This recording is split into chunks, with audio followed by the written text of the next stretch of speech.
Este es un video editado por el Tecnológico Universitario del Valle de Chalco para el Seminario de Educación Tecnológica del Sistema Universitario Jesuita y de la Asociación de Universidades Confiadas a la Compañía de Jesús en América Latina.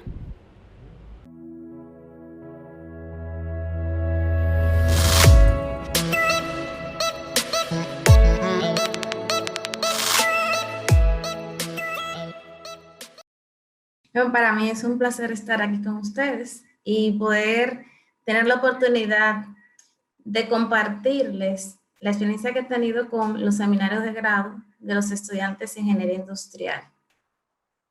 Entonces, poder seguir avanzando, para poder entender los cambios que tuvimos que hacer de cara a la situación del COVID, pues primero le voy a explicar un poquito cuál fue la problemática inicial que enfrentamos y luego vamos a ver cómo nos adecuamos a la virtualidad. Entonces, inicialmente les comento que el seminario de grado lo tenemos allá en la institución a modo de una asignatura y la tenemos pensada para ir acompañando al estudiante en el desarrollo de su anteproyecto, para que obviamente al final pueda entregar un trabajo de fin de grado adecuado que se corresponda con los lineamientos de la institución, que demuestre que tiene calidad del grado que van a obtener de ingenieros industriales. Entonces, en este momento, al inicio, enfrentamos algunas problemáticas al asumir la coordinación y estaban principalmente asociados a que una cantidad importante de los anteproyectos pues tenían una desconexión con la práctica ingenieril. Ya, al analizar los anteproyectos estaban muy bien estructurados metodológicamente, pero estaban un poco vacíos, no tenían realmente la práctica de la ingeniería industrial.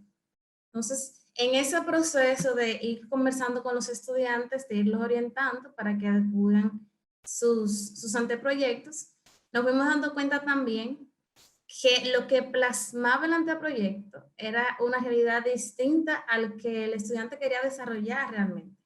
Entonces vimos que había un fallo. Hicimos varias hipótesis, hicimos un análisis y al final nuestra hipótesis de trabajo estuvo asociada realmente a que los docentes que teníamos en ese momento, muy buenos, expertos metodólogos, pero les faltaba un poquito la visión práctica de la ingeniería industrial. Ninguno era ingeniero, no tenía ese conocimiento práctico y entendíamos que eso les dificultaba hacer una orientación mucho mejor de la que ya estaban haciendo con los estudiantes.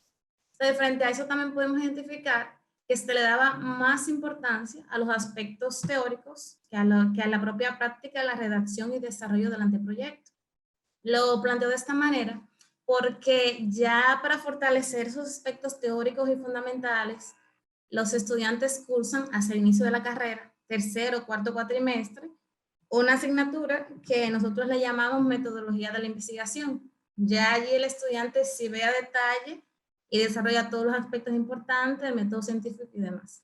Entonces, ya esta final, seminario de grado, lo vemos más como un acompañamiento al estudiante paso a paso en su desarrollo. Puede seguir. Entonces, al final abordamos esta situación. Si puede pasar la diapositiva, por favor.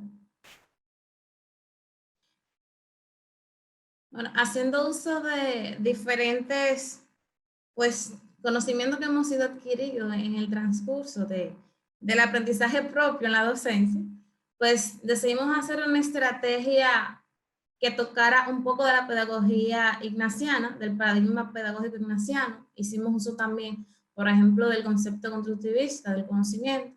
Entonces, para ello, incluso del aprendizaje significativo, porque lo primero que nos pusimos como reto fue presentar la investigación a los estudiantes como un aspecto posible, mostrarle para poder despertar el interés, porque sabemos que hasta que no vemos un conocimiento o una realidad como posible, simplemente la ignoramos, consciente o inconscientemente la desplazamos.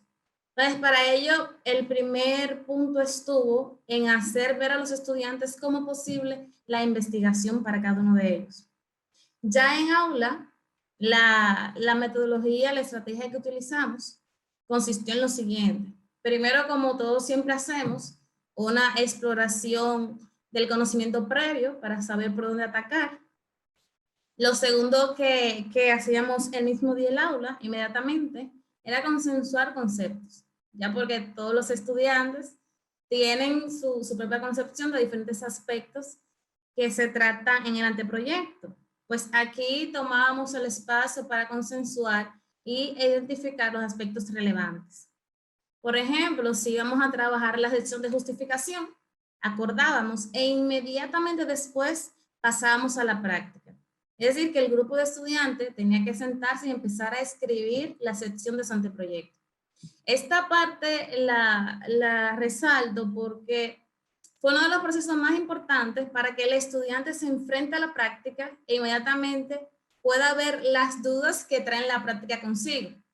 Podemos acordar unos aspectos en el momento de discusión, pero inmediatamente cuando nos enfrentamos a la práctica en sí, pues nos surgen otras dudas distintas que no nos iban a surgir si no nos enfrentásemos a ese proceso.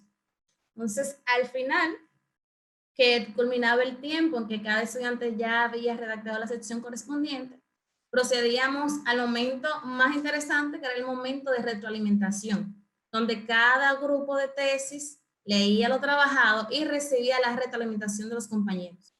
Resalto esto porque en este momento los estudiantes tenían que poner a prueba el propio conocimiento que ya entendían que tenían, que habíamos consensuado, y poder, o sea, ser capaces de hacer una crítica constructiva a los compañeros. Una crítica que, para que el propio compañero creciera en el trabajo que había ya recién realizado.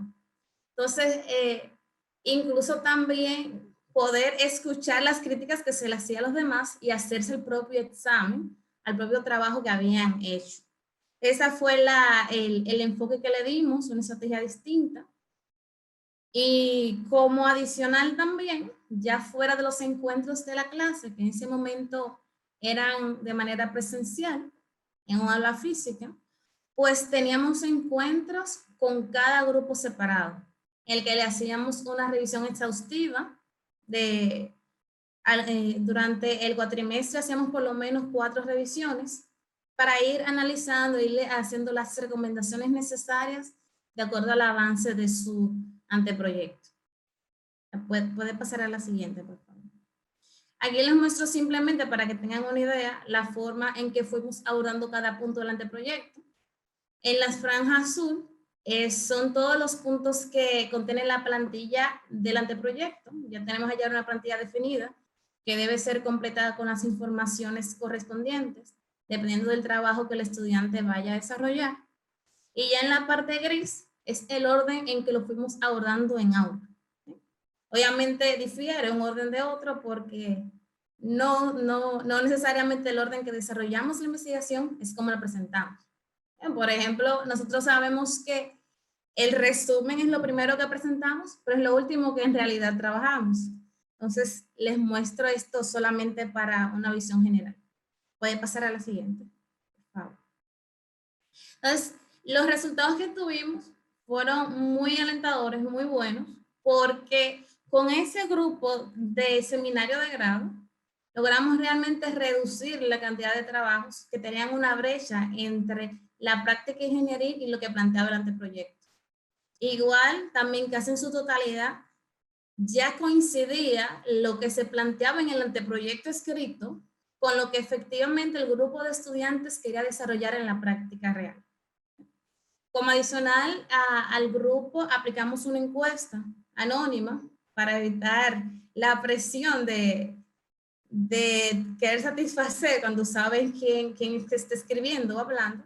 Entonces, en esta encuesta, el resultado principal que me gustaría resaltar es que los estudiantes, más del 90% de los estudiantes que respondió a la encuesta, se sentía en capacidad de desarrollar un nuevo anteproyecto distinto, sin ningún tipo de ayuda o con una mínima orientación. Es decir, que se trata de un aprendizaje significativo para ellos, que se quedan con ello, con ese aprendizaje de poder trabajando sus propios anteproyectos. La siguiente, por favor.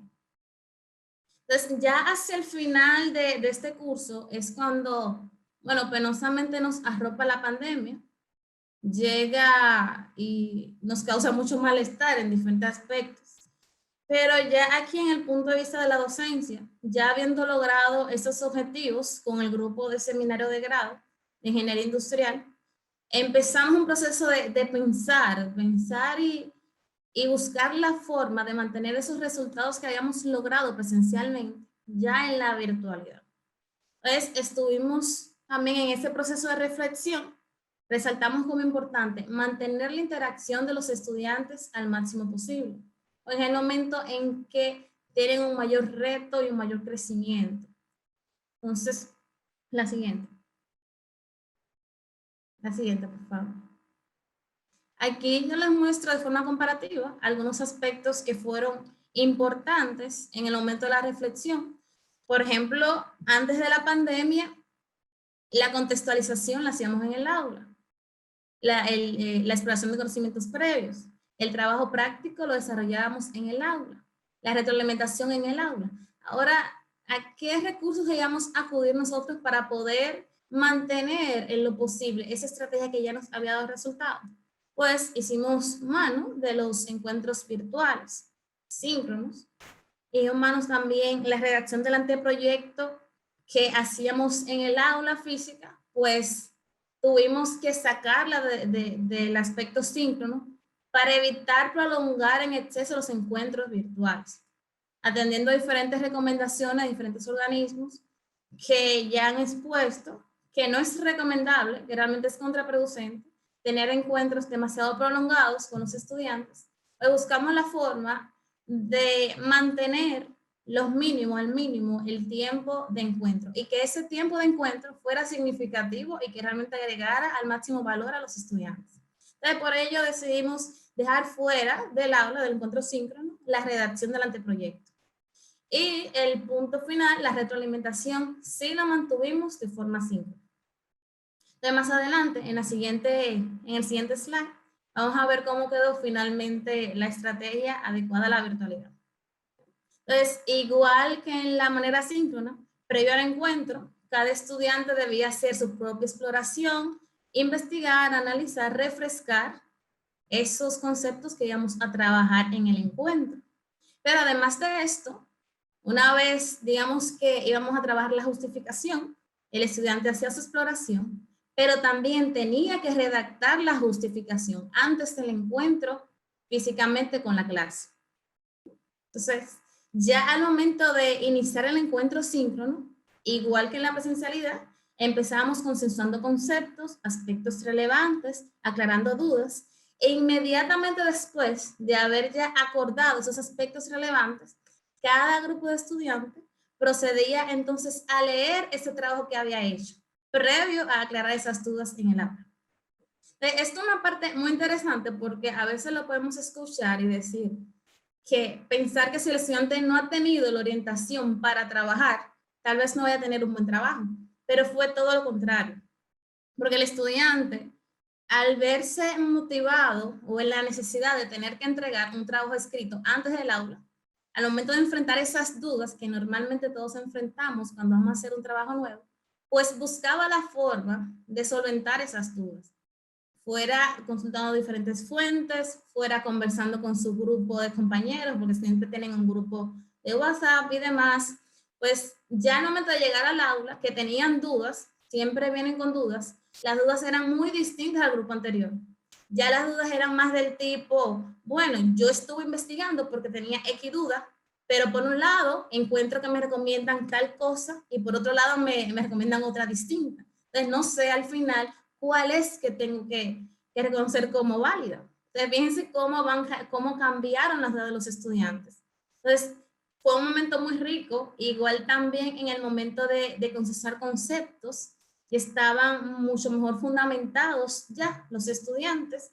O sea, en este proceso vimos que los estudiantes que tenemos ya tienen una independencia o una autonomía que les permite aprender por sí mismos y desarrollar. Ya necesitan obviamente una orientación, una aclaración, pero con la motivación adecuada pueden hacerlo.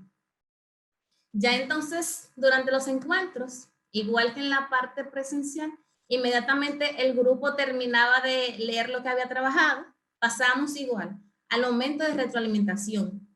en que sus compañeros debían hacerle críticas también constructivas para que mejorase lo que ya había trabajado. Y ya igual también que en el grupo anterior, desarrollamos reuniones focales con cada grupo por separado, para también poder hacer una revisión exhaustiva, ya con ciertos avances, y también para poder solventar cualquier duda que hubiera quedado sin resolver. Básicamente piense cómo cambiar la estrategia. Vamos a ver el siguiente slide. Esta es la presencial, la puse solamente para que pudieran ver rápidamente la diferencia. Podemos ver el siguiente. Ya para finalizar, vamos a rescatar los resultados relevantes de todo este proceso, de la comparación presencialidad, virtualidad. Lo primero que llama la atención, que tal vez no nos ha pasado a todos en la virtualidad, es que los estudiantes al principio de iniciar la clase virtual tenían lo que yo les suelo llamar el anonimato virtual. Yo estoy, pero no estoy. Yo no enciendo mi micrófono, yo no escribo por el chat, yo no enciendo mi cámara. Entonces vemos los nombres, los cuadritos, sin cara, sin voz. Esto fue un reto. Tuvimos que aplicar diferentes estrategias, pero digamos que la técnica que más me funcionó con este grupo fue hacer preguntas directas. Por ejemplo, José García, ¿cuál es su opinión respecto a la justificación? María Pérez, ¿usted está de acuerdo o no está de acuerdo? Etcétera, etcétera. Entonces, ya a medida que fue avanzando el tiempo, ya esta inercia de no hablar, de no comentar, se fue rompiendo, hasta que se ha convertido en un reto realmente, ya mantener encuentros breves. Ya al final, pero hemos ido siempre como que reduciendo algunos elementos, porque ya los encuentros se van extendiendo en el tiempo. Otro aspecto importante, que contrario a lo que pudiéramos pensar, que de hecho fue nuestra principal preocupación al inicio de la pandemia, era realmente la calidad de los anteproyectos o el impacto que tanto iban a crecer nuestros estudiantes en cuanto a conocimiento y práctica de ese anteproyecto, debido a la virtualidad. Pero en la comparación con los resultados, evaluando los anteproyectos de diferentes grupos, vimos que los estudiantes de la forma virtual tuvieron unas intervenciones más ricas y mejor fundamentadas que la de la parte presencial. Atribuimos esto a que el estudiante, previo al encuentro, se vio forzado a investigar por sí mismo, a redactar antes de, y enfrentó ciertas dudas que le movieron a hacer una investigación mucho más profunda. Otro aspecto también que hay que mencionar, que tal vez no suene muy positivo, pero es importante resaltarlo, es que de acuerdo a la opinión de varios de los estudiantes, habrían preferido cursar la asignatura de forma presencial. Ahí vemos un indicio de que el estudiante o no se ha acostumbrado a la virtualidad o siente que le es más fácil o más provechoso presencial. Es un punto que valdría la pena investigar. Y como cierre también, me gustaría decir que al igual que el grupo anterior, igual los estudiantes bajo la modalidad virtual, pues sienten que ya son capaces igual de desarrollar un anteproyecto por sí solos. O sea que el conocimiento está, tanto de la manera presencial como virtual. Logramos tener que los estudiantes lograsen ese conocimiento, que se quedasen con el conocimiento significativo de saber, de poder por sí solos desarrollar un nuevo anteproyecto, ya sea solos totalmente o con muy poca orientación. Entonces, es todo lo que yo quería mostrarles. Quisiera desear que les sirva por lo menos de referencia en sus diferentes instituciones. Y hasta aquí, muchas gracias.